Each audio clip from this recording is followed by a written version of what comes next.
கர்த்தருக்கு சோஸ்திரம். ஊழியரின் ஊழியத்தை குறித்து ஒரு சிறிய ஷார்ட் மெசேஜை பார்ப்போம். நீதிமொழிகள் 17:13. நன்மைக்கு தீமை செய்கிறவன் எவனோ அவன் வீட்டை விட்டு தீமை நீங்காது. இன்னைக்கு நன்மை செய்கிறவங்கக்கிட்ட தீமை செய்யக்கூடாது.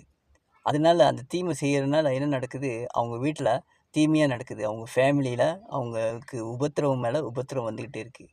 அப்போ நல்லா தெரிஞ்சு வச்சுக்கணும், நம்ம யாரெல்லாம் நன்மை செய்கிறாங்களோ அவங்களுக்கு நம்ம தீங்கு செய்யக்கூடாது. கிறிஸ்துவங்க நம்ம இது நல்லா புரிஞ்சு வச்சுக்கொள்ளணும். நீங்கள் உதாரணத்துக்கு சவுலும் தாவீதையும் பார்ப்போம்.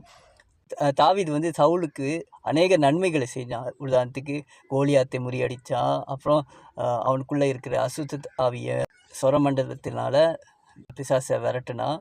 அப்போ அநேக நன்மைகளை தான் செய்கிறான். அவன் சொல்கிற காரியங்கள்லாம் யுத்தம் செஞ்சு ஜெயிக்கிறான். ஆனால் அவன் என்ன செய்கிறான், அவனை தாவீதை கொலை செய்கிறதுக்கே வகை தேடி கொண்டு இருந்தான். அப்போ அவன் ஒரு அடி தூரம்தான் அவன் மேலே அம்பு பாய்கிறதுக்கு. அநேக நேரத்தில் இது ஆண்டவர் பாதுகாக்கிறாரு. நீங்கள் நன்மை செஞ்சுக்கிட்டே இருங்க.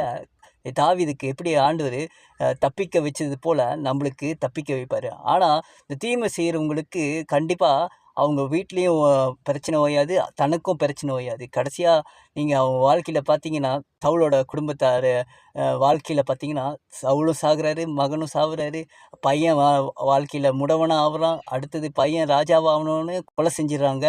அப்போ தொடர்ந்து அவன் வாழ்க்கையில் அவங்க குடும்பத்தில் தீமை மேலே தீமை தான் வந்துக்கிட்டு இருக்கு. இன்றைக்கி நம்ம வாழ்க்கையில் கர்த்தர் நன்மையாக தான் வச்சிருக்கிறாரு. அதனால நம்ம மற்றவங்களுக்கு தீமை செய்யாதபடி நன்மை செஞ்சவங்களுக்கு எதிர்த்து நம்ம எதையும் செஞ்சிடக்கூடாது. நம்ம வாழ்க்கையில் ஒரு தீமை நடக்கும். கர்த்தருக்கு சித்தமானால் அடுத்த வீடியோவில் பார்ப்போம்.